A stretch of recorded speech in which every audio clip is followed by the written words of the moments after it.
Good morning and welcome to Gulfstream today. Brian Nadeau, Samantha Perry with you on a beautiful day here in Hollandale Beach. Come on out and say hi at the racetrack. Good 8-race card for you. The weather, well, we're going to knock on wood. The weather right now is absolutely tremendous, and it is not in other places, so we're happy to have you aboard. 8 races, as I said, and that means the Rainbow Six will kick off in race number 3. And that's the magic number, too, because $300,000 is in that gross jackpot guarantee. Big balloons out there on a I thought this is a little bit of a tricky sequence. I thought so, too, yeah. And if you can get alive to then, congratulations to you. Yeah, absolutely. So it is out there. $300,000 in the gross jackpot guarantee, 8-race card. So as we always say, we've got horizontals. The first 5 races, horizontal exotics, a lot to look forward to, including the early pick 5 in the opener. And we'll take a look at my ticket right now. It's a $16 ticket. We'll go down inside the 1 and the 2. Samantha's got a replay of A Kiss for Kozan. 4 deep in race 2, the 2-year-olds. I'm going to go all to the outside with Cacique Abario, firster for Carlos Perez. Back-to-back singles. There is in race number 3, Stride is just going to be very tough to beat for Safi. Best bet of the day is the 3, No More Debt in race 4. And we will go 4 deep to get out of this sequence. In the top pick, Rare Jewel, and we will show you why on the replay. That is a $16 early pick 5. So we'll kick it off here in the opener, sprinting 6.5 on a fast main track. We don't see 6.5s too often, so it's good to see. These are $25,000 maiden claimers, fillies and mares, 3-year-olds and up. And you're down inside, and I will let you take it away because you wanted this replay pulled up. A Kiss for Kozan on top for you. Yeah, and the reason I wanted to show this, and it kind of seems a little counterproductive because, again, she's the 1 hole, but I felt like she was forced a little earlier than she had to be, and she did the dirty work on the front end here. This was a day that Sadie Bear really blew the doors off of this field. And, yeah, I get it. At Atlanta, Alexander didn't come back to run any good after that. But Sadie Bear came back. She sure did. Yeah, she ran a pretty big buyer that day. And A Kiss for Kozan was coming off of a couple months of a rest. She was on the rail. And to me, it looked like the rails seems way slower than it did on kind of the 4-5 paths that day, and she just did a lot of the dirty work. Now, again, like I said, she is getting the rail again today, but she gets Lasix for the first time. Yeah, the Lasix is a big deal. That was kind of a funky race because Sadie Bear ran well, and the buyer was super low. I think it was like a 57 or something, and you said the runner-up, who I liked the runner-up, and she came back and didn't run at all. No. But then Sadie Bear got thrown to the wolves a little bit facing winners, and she ran huge. She did, and I think she jumped up about 20 points, 15 points on the buyer, too. Probably so, because she flew early and gutted it out. She just got nailed basically about 3 jumps to the line. I think she was 3rd. Big effort. So I'm with you with A Kiss for Kozan, but I did put Forever Uncaptured. To me, it's just it's right there in front of you. I mean, she runs 7 times on the Tapeta. She's okay. Nothing wrong with it. And then she gets to the dirt, and her number went way, way up, and it was her first dirt start, and she's got speed to be involved, so I don't see why she can't double up. And I'll tell you what, if she does double up on that race, they're not going to beat her. No, they really won't, and this is just a good testament to the people who think that, okay, if you can run on the turf, you can run on the Tapeta. If you can run on the Tapeta, you can run on the dirt. Sometimes these horses have different preferences for things. And look at, the buyers were still trying to get a real feel of, I feel like, for the Tapeta. And honestly, sometimes they seem a bit lower. I agree with that. Than they actually should be. So this is just a prime example of that kind of thought process. Exactly. And 6-5 on the line. I think that makes a lot of sense. These are clearly the 2 in here, and I'll take the chalk. In this spot, early pick 4 kicks off in race number 2. This is a good one, too. We've got 2-year-olds all weekend long here. Tomorrow there's some loaded races. Yeah. I feel like some key races in the making, and I feel like we're going to see a few horses that might go on and do some things. Right. 5 furlongs here for the 2-year-olds on the main track. Good to see, and it's an early pick 4 that Samantha's got for you. I do, and again, you can look at these horses beforehand, so maybe cut or add to it. 3 on top for me, the man up front in the second race. Race 3 is my single Stride. It's just going to take maybe some low-hanging fruit here. There's no reason to really play against this horse. Nope. Race 4. The 2 on top for me, that is Granted Success for Jose D'Angelo, first-time starter. And in race number 5, the 5 on top for me, that's Super Curioso in a condensed field with a lot of question marks. Maybe this is going to be the race that upsets me. So we'll see. 1350 the play, and punch it a couple times or add or subtract. Jose's everywhere. He's got our Yes. buddy Armstrong at our sister track, Laurel, today. Oh, nice. Yes, on the dirt. Wow. Guy knows how to read a condition book. He's all over the place. So Yes. we like him. He does a good job. So let's take a look at it here. We'll show you Pepite. I think the race clearly goes through him. Boy, he was good on debut. He just lost by a neck. We're going to show it here. And he's kind of, he's going to run. We got the wrong one here? Where's Pepite? Well, maybe we queued up the wrong one. That might be on me. It's not Pepite, but Yeah. we'll get it together. He ran really big for Antonio Sano, who is not a debut guy. No. And so for Pepite to run a 71 buyer and get necked out is a huge effort. He was 7 clear of third, too. Yeah. The race goes through him. It was a big run, and there's maybe about 8 different ways to pronounce this horse's name. Yeah, There it's really probably is. true. Yeah, I think it's, I looked it up. It's a little side island or a province in somewhere very beautiful, somewhere that if we hit the Rainbow Six, we would like to go. Papate, I think, is what Oh. Pete says it. There's so many different pronunciations. He's going to say it a lot. He is. And you might be saying it right into the winner's circle. Yeah, he's 8-5 on the line. That seems to make sense. Don't forget, we scratched the 5 and the 6. Yeah. But both Samantha and I went different directions. The man up front's a firster for Mike Yates. He's got a few Shady Brook firsters over the weekend that are does. probably going to be runners, and maybe this is one of them. Yeah, this, the Cole fronts kind of made a little bit of an impression on me. Young sire here, and there are some good-looking ones. You kind of have to sift through them. This is a homebred, though. Again, going into this race a little bit blind. There are no works on this horse, and we'll take a look at it in the paddock before. But these are 2 pretty solid gate works in his slew of works that he has, and I like the 3-post here. Yeah. Mike Yates, if you're kind of not familiar with him, this is a big angle for Mike. He's Yes. 17% on debut, but he really does good work with these kinds of horses. Yeah. He's always got them ready, He and does. they're fast, and they kind of outbreak the gate sometimes. And going 5 can be very, very snappy. It's a true race. It's not a short finish line race, but Right. still. I went to the outside with Cacique Barrio. I know you don't like the post, and it's kind of, you've kind of turned me on to that too. Yeah. I get it, but I think this horse, this is Carlos Perez, Clap Embroidery, and Edgar Perez is here, and somehow you don't think of these guys as a potent tandem. There's 7 for 21 together. There's a slew of surprising. that is surprising. It's a Vino Rosso, so there's not going to be a lot of pedigree here. A young sire that wanted to run all day.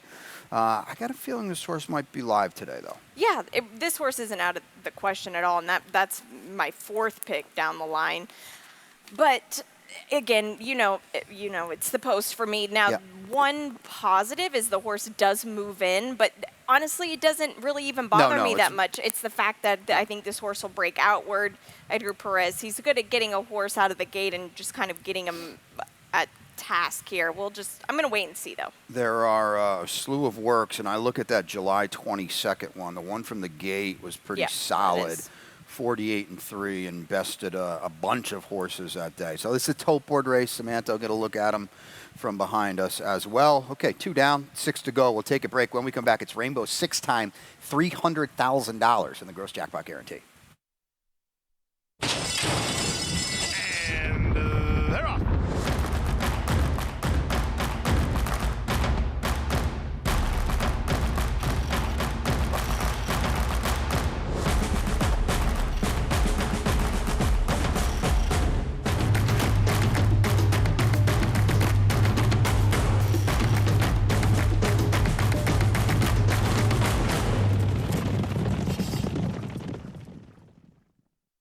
My racehorse has opened up a door for people that felt like that door would have never been opened for them. We can all be owners and we can all get that excitement. You can meet your horse through the different experiences and all of the events that My Racehorse puts together. You get that hands-on connection. Whether you have $50 or $500, everyone that joins my racehorse gets that experience of a lifetime.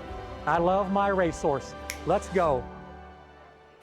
Welcome back to Gulfstream today. Brian and Samantha with you. Beautiful day here for our 8-race card. Race number 3, as we mentioned, kicks off the Rainbow 6, and there is $300,000 in the gross jackpot guarantee.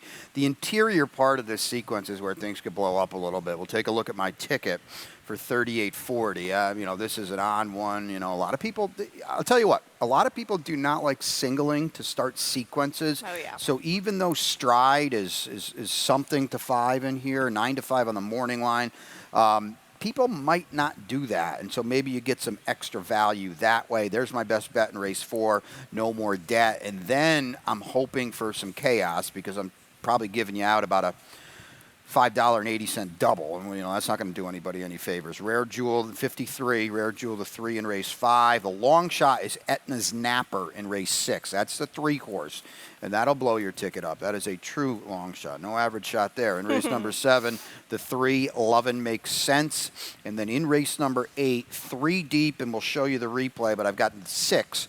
He's in charge on top, getting back to the Tapeta for Aubrey Mirage. That is a $38.40 ticket, and we'll get into this race here. And Samantha, I think we both would agree that stride, there are horses and favorites you want to try to go against. There are others that you want to try to use to your advantage. I think this one firmly falls in the latter category. Yes, big time. You look at the connections here. Edgar Zayas lands here. Safi, he's just been prominent just about everywhere, and congrats to him. That was a nice win at Saratoga yesterday. Order of magnitude. Didn't this horse just win at Saratoga as well? Mm-hmm. Yeah. So this is just a pretty productive race that he's coming out of. Volcanic was a back-to-back winner in this spot for Mark Casse. This horse just seems like the horse here. Yeah, Volcanic is a horse that really took the Tapeta for Team Casse, Yeah. and that's a good 4th. And now this is a big drop. We go from a starter optional claimer, and now we're just in for 20. And I think stride, as I said, he's 9 to 5 on the morning line. They're going to send it in on him. Well, we've got the same exact. Competitive saying he's favored. I can't possibly see him being favored in here because we don't know what he's going to do at 2 turns. Exactly. Yeah, and that worries me. And this is a horse that he's kind of starting to even out some. Yeah. I can't even say, like, as he's gotten older, he's 6 years old. He's done pretty much everything we're going to see. And the fact that they've never sprinted him before, gone 2 turns before. Yeah, I think that's a huge, good point. And listen, we love Jose D'Angelo, and we have a heck of a lot of respect in the job that he does. Oh, yeah. I kind of feel like he's just throwing something against the wall here. Yeah, exactly. Because we're running out of room sprinting. Okay, we haven't broken through. He's run the exact same race 3 starts in a row. Yeah. And he says, well, what the heck? I've got there's no Tapeta races after 5.5. We got to go all the way out to $170. I don't know. This is a one-punch exacta to me. If you're playing I wouldn't do it. There's no $10 box to me here. It's like a 15 and a 5 if you're going to bet 20. Yeah. Because I don't see. Is that directed towards me? You did do that once. I did. had to address that with you. No. Late pick 5 time in race number 4. 7 furlongs on the main track. 7 furlongs, 6.5 furlongs on the main track. We like it. We love it. We love it. 12-5 maiden claimers here, 3 and up. Take it away with your late 5. Yep, and this is a race that I'm good for you for singling because I didn't trust this race too much. We'll get to it in just a second. Race 5, though, the 5 on top for me, Super Curioso. Race number 6, this is a really solid maiden race. If there's a way to maybe condense the 4th and 5th races, I would maybe suggest going a bit deeper in this spot. But the 1, Mystic Sunrise on top for me. Race number 7. The 2, Heir to the Roar, or the 5, pardon me, Gitana on top for me. And in race number 8, ending it with my long shot, that's the 8, Attentive for Scott Acker, $54. All right. What's the price on your long shot? I don't know. I'm about to find that out. I mean, you got a scratch in that race, too. Scott Acker does a good job, and I think this Hey, horse 15 to 1. All right, there All we right. go. Look Real at you. shot. Real shot right there. Let's get into it here. 12-5 maiden claimers, 7 on the main, as we said, and you're spreading a little bit. I've got the same order same horses, just mixed up a little bit. Corporate Affair. You're on this over angle now. 23 starts. 24th start is the charm. It is. Why not? Well, who won last week? 0 for 32. Yeah, that was can't be broken. Yeah, that was 0 for 32. We haven't seen that. That was a new one, I think. At 5-2. Yeah, it was impressive. But yeah, Corporate Affair to me is a horse that he's going to be controlling things up front. He's just kind of gave away in his last couple starts, but those were over sloppy tracks. I think with a fast track today, and we'll have to see, sometimes you have some storms blow in midday, but this track dries out extremely fast. Their track maintenance does an incredible job with that. But I think if you go back to this race, his race 3 back, the fast track 6 furlongs, this horse has been solid. I think he's the quickest in this spot too. That's what I noted in my program comments. That's the race I think you look at. So Exactly, I get it. It makes sense in here. Give a shout to Keeman McGregor, who's going to ride his first Jamaican rider, going to ride his first race here in the fourth. He's got a couple mounts today, so good to see. I'm best bet time here with the 3 No More Debt for Kathleen O'Connell. There are no 5, 5, 6 champs in here. I mean, he's okay. Yeah. And he comes out of good races, 3rd start of the career here as well. And I typically feel like that's when you're going to maybe make the biggest breakthrough. Initially this race I took way too much time on, and I put this horse on top to begin with. I liked the way he's kind of closed in his last couple races. I think that even with the closing speed that he has, and he's going to be running them down late, I don't think it's fast enough to maybe catch a horse that, like Corporate Affair, who's going to hopefully be on the lead. Yeah, the thing that I'm thinking, maybe I'm hoping, I don't know, those were very fast early races, so he got run off a little bit. I don't see Corporate Affair flying that much. We've got to mention the 2, Granted Success. I'm not going to get beat by this horse. I'm not going to play a real ticket without this horse. With that being said, I'm okay putting this horse down a little bit. I don't blame you. This horse was in training at the end of last year and then had a big break from December to June in the works, so something went awry, went to the bench, came back, has been working consistently since then. Henny Benny was okay. Jason Service, I believe, trained the mare, and has a couple of other siblings that were okay, but yeah, what are you going to get? Jose D'Angelo, basically anything he puts on the track, the angle is in 20 to 25%. He's 3 for 30 debuting and maiden claiming races. So you want to beat a top barn, I think this is the type of spot to do it. Favored on the line. I don't really disagree with that. They're probably going to bet this horse. I'll tell you, I will say one thing. If he's sitting up there at 9-1, run to the hills because he's not going to run at all. Late pick 4 time. I'm going to show my ticket, guys, please, because I had to bob and weave a little bit. It was $96 when I got to the office today, so we're not going to give that out. So it's the same, but what I'm doing is singling my top pick in the last, and we'll get to it. He's in charge. I do think that horse is very, very dangerous getting back to the Tapeta for Aubrey Mirage in there. So that's the ticket, $32.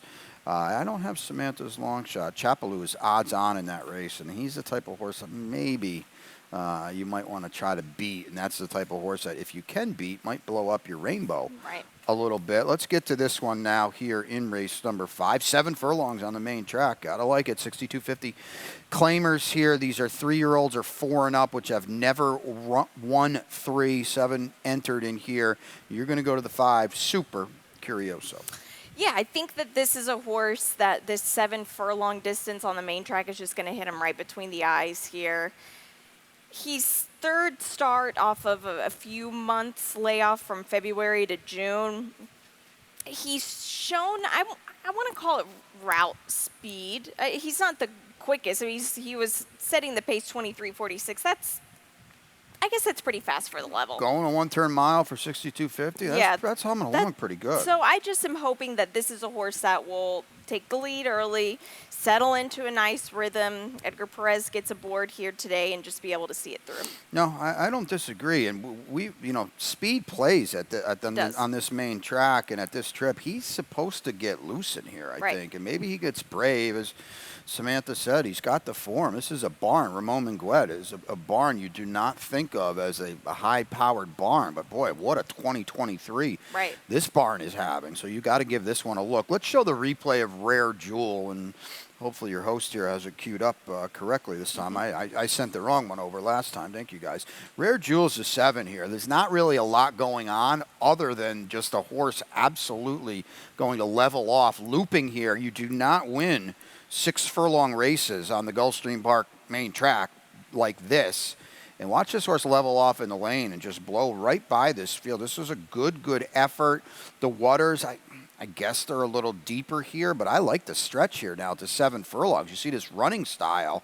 I think I'm going to give this horse a big look right back, Samantha. Yeah, I think that that's a fair effort there, and he should be able to take that distance. And he was up against it more that race and was able to overcome that. Now with the extra stretch out, you hope he gets something to run into here, and that's probably going to be set by my horse. Hopefully not too fast, though. But still, I think this is a horse that it's interesting because he's kind of shown a few different dimensions, and only one win on the dirt, but when you're running like that, woo, it's impressive. Yeah, exactly. Major King for Ronaldo Richards. He's a big player in here as well. We both got him in second. I can't get this barn right, but, the horse just fires. He does. He's been no worse than 4th in his last 6 starts, so you got to give him some credit for that. Yeah, without a doubt. Race number 6 will route on the Tapeta, mile 70 here.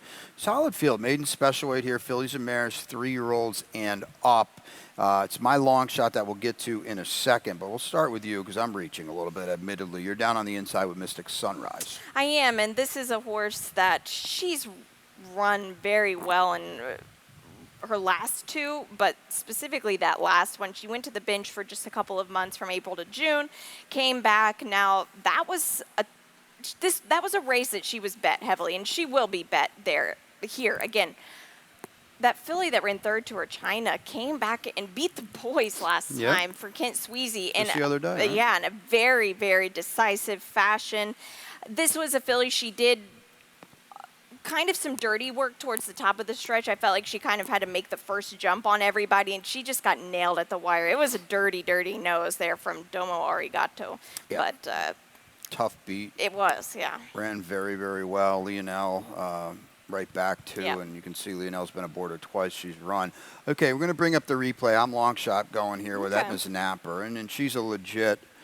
Yeah, she's 15, and she's supposed to be. Well, watch this trip now, okay? She's going to be on the outside.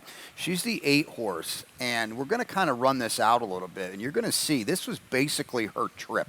She never at any point in this race was able to tuck in. What do we hear? 7 deep, maybe 8 deep on the turn, and it's not going to get a heck of a lot better for her. We're going to, like I said, we're going to take this out a little bit more, and she's just, the whole time she's out wide. She could never tuck in. Now we have a better post. We're second off a little bit of a layoff. And, I don't know, Murat Soundcall, this is good. That's second blinkers, too, which I like. Yes, that sometimes can help. And, yeah, she really, you can't, that's not a fair shot for a horse. And it's hard to get a line on a horse like that because, the number can be impacted a little bit by the fact that she was so wide and didn't save any ground. I wonder if this horse is a napper. I don't know. Maybe. Standing up napper. And you know what?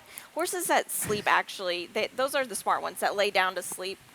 Seriously. Those are the smart ones? Yeah, they are. They know when to rest their bodies. Oh, That's okay. smart. Mm-hmm. They're going to have to catch Red Tiara. Oh, yeah. And, boy, did she run well last time. She ran huge last time, and she really didn't get bet either. I think I had her in my mix, and I was kind of worried because she wasn't getting bet at all. Amador Sanchez left a few here. He's got some in Del Mar.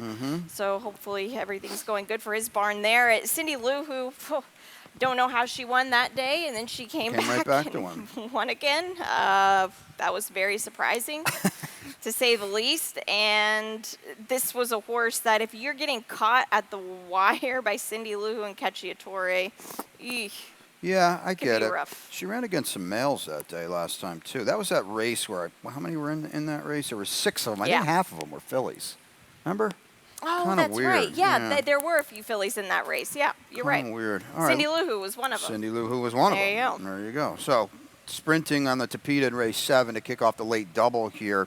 on an 8-race Friday. We'll scratch the 1 Rubisa out of here, and that's going to leave a field of 7. It's a tricky, deep, and competitive race. You're on the 5, Gitana.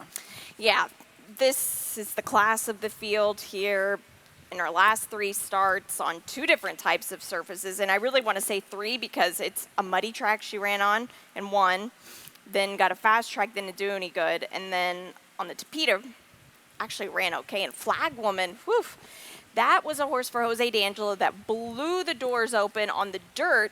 Yeah. As her maiden. Then he brings her on the Tapeta, and I thought there's no way. This filly ran way too good here to be able to do this, and she paired it up back to back. I really like Gitana that day too.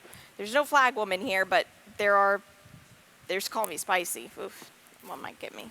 Yeah, I don't know. We'll talk about her in a second. I don't know what to make of her. Maybe if she gets loose. But I think Lovin' makes sense. My top pick.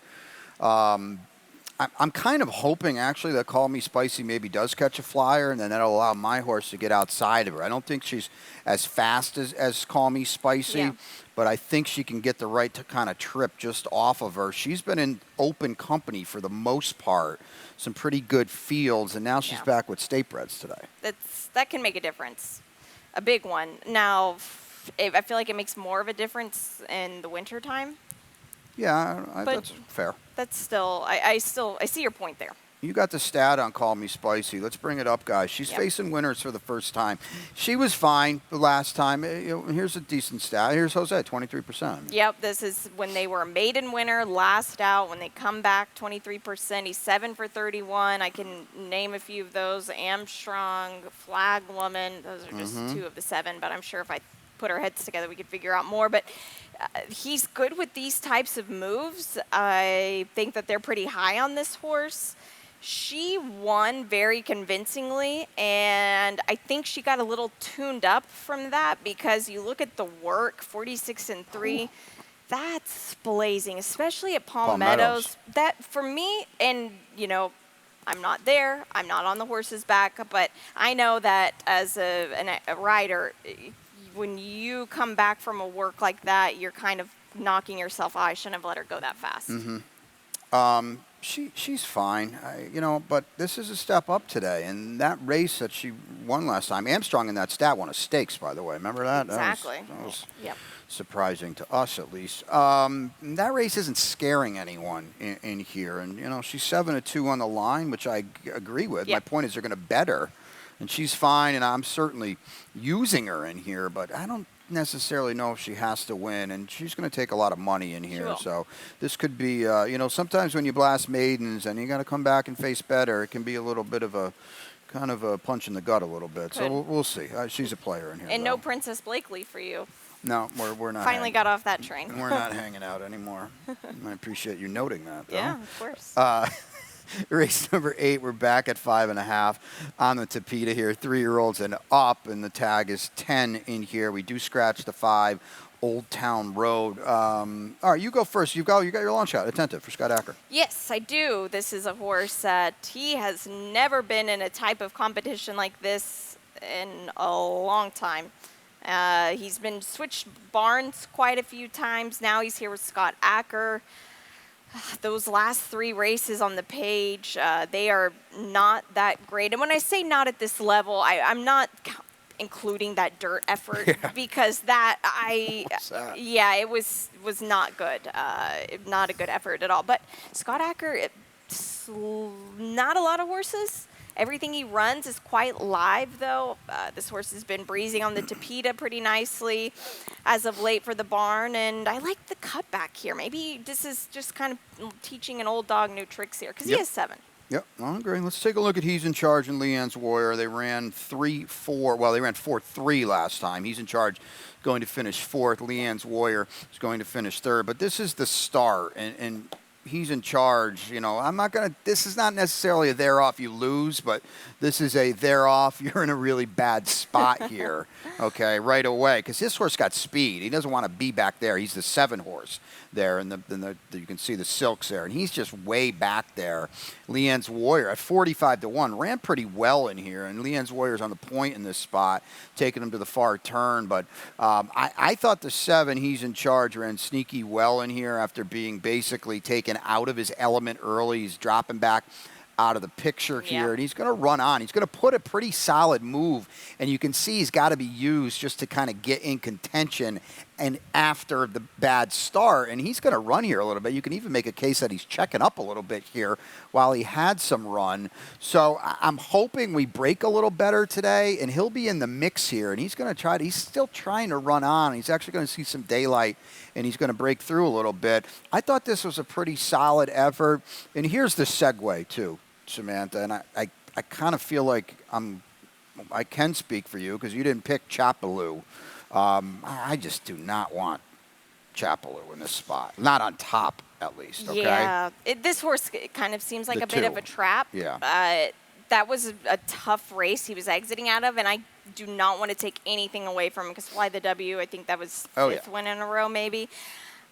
But still, it was the way he ran it that it doesn't matter the drop to me. It just, when you don't have it, you don't have it. And what's he's doing 5.5 here today after all those route races? Exactly. I do not. Suspicious. I do not. Yeah, I don't like these horses cutting back. We talk about it all the time. When you're going 8.5 to 5.5 on the Tapeta, boy, that is an absolute, completely different set of circumstances. Just tread lightly here. He might be an anchor for a lot of people, but I don't know. We're kind of trying to, maybe the old back wheel is the play here. There you go. All right. You don't hear that one too often. No. All right. 8 down. We got a lightning round for you. There's a lot going on, as we always do. We've got the standings here to kick it off here and kick off the racing week, and we'll take a look at the jockey standings here.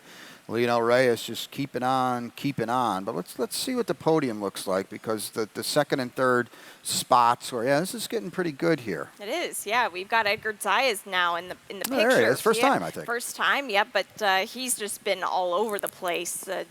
Prairie Meadows, Saratoga. I mean, you name it, he's everywhere. Emiseo Jaramillo, he's been around as well. So. Absolutely, and we'll take a look at the trainer standings as well, and this is going to go right down to the wire, and Safi and Jose D'Angelo. Yeah, it will be, because these are both barns that are running horses other places right now as well. Still, it seems like they just keep pulling these horses out of their hats, and I wonder where they come from. Yep, in 1987, Bobby DeBona there's got his buddy in the stakes, in the feature tomorrow is phenomenal. It is. And we will get to that in just a second. We will get to that. Best bet, out of the park, that's right. Yes. No name Metz. Wins the Tyro. Look at this. He was good, too. I just did those replays at Monmouth the other day. He was really good. He was. It on the front end. And, of course, we know him for, the Royal Palm race here. Right. Just the ground was had way too much give in him for it at Ascot. So, Monmouth is a very speed favoring turf course, and this horse just hit the front. I know I was reading the quotes that Tom Lucci had put up, and it said, George Weaver told Paco, just send him. I don't think anybody's as fast as us. And I also read an article that Crimson Advocate, the winner up at Ascot in the Royal Palm Juvenile Fillies, going to get a little bit of a break. And then no Kentucky Downs, maybe pointed towards something at Belmont or Churchill, and then on to the Breeders' Cup, hopefully. That's pretty cool. That was the game plan I read about, She deserves a little break. She does, she ran hard. Your best bet? It is Stride, yes. Okay. Low-hanging fruit. Yeah, I got the single there as well. My best bet is in race number 4, No More Debt. Our long shots, however, are legit today. What do you got? Well, I thought they were, but for some reason I did not put attentive. Oh, I did. Yeah. Why did I think I didn't? Well, you were. Yeah, wow. I think my brain has left the window. But attentive for Scott Acker coming off a layoff in the nightcap. The good thing is anybody you want in the nightcap is going to be a number, because they're going to send it in on Chapelou. So I've got Etna's Napper in race 6 at 15-1, and then this is the last, but certainly not least, of the feature tomorrow. I said stakes. It could be a stakes. Yeah. And the Tapeta feature, it could be a stakes as well. Yeah. We got big and classy here. Bobby D wanted Dean Delivers. I don't know if he's disappointed Dean Delivers didn't show up. Instead, he had to go and run third in a grade 1. So sorry, How Bobby. dare He's not he, gonna, yeah. he's not going to be in here. But big and classy. This is you're watching a horse, the 8, big and classy, lose his 6-race winning streak. Yeah. And what he did was probably ran the best race he's ever run. Mm-hmm. In Bobby, doing so. In doing so. Yeah. Bobby's got him in raging form right now. Good to see. Yeah, it is good to see. It'll be fun to see that race shape out tomorrow. New York traffic back in there. tomorrow. Yep, and Mish for Safi Mish. who's put together 2 wins in a row. It'll be a fun day tomorrow. There's, again, that Topeka race a couple races beforehand. Whoosh, Yep. watch out. It's a good You one. said it. All right, Pete's upstairs. Doesn't have a lot to do. Just a few scratches. We'll give them to you, and we'll be back for the opener. We're happy to have you aboard.